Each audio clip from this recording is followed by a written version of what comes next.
Sarah, and I love drawing and painting and making things. And I've planned some activities for you to enthuse you and keep you busy and increase your confidence in your own life.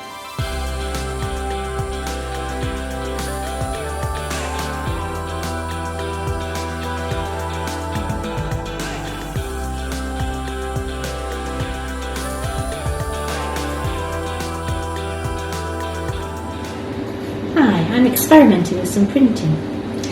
I've got an old washing up sponge, which I've put some paint on the spongy side. So I've got a little green print block, and I've got a little blue print block.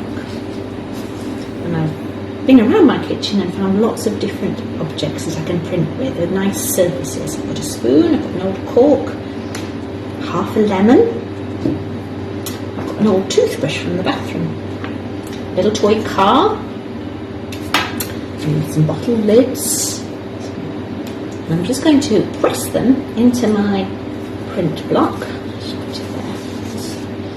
Press it into the print block, and then we press it on the paper and see what sort of pattern we can make. Sometimes it works, sometimes it doesn't. One I particularly like, I think, is a toothbrush. Actually, it makes a lovely print. Make a nice flower shape with that one.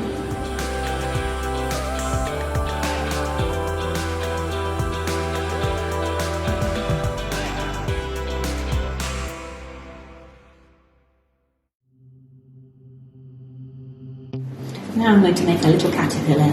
I've used lemons for the body. I've used a pastry cutter up here with a toothbrush, and then what's really good is a piece of thick cardboard from a cardboard box. That's a lovely texture. And I'm going to use the side of to make some grass.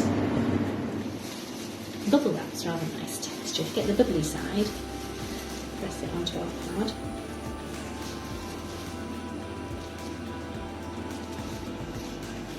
Make some flowers.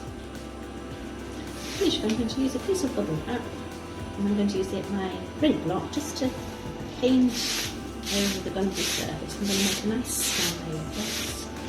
So the paint's all now on my bubbly surface.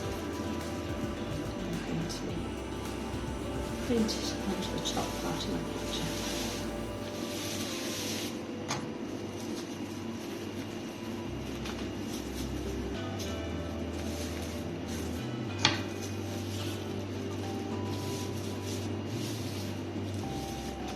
Texture.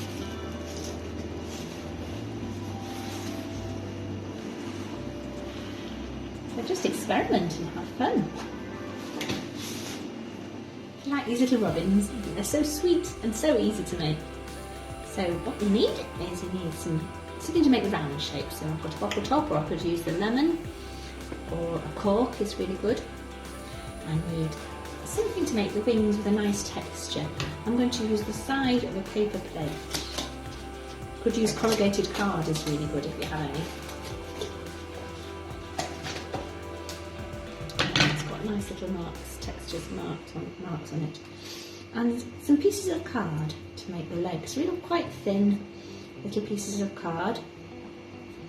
And one which is bent over to make the little mouth. There we go, your round shape. That's the red part of our robin.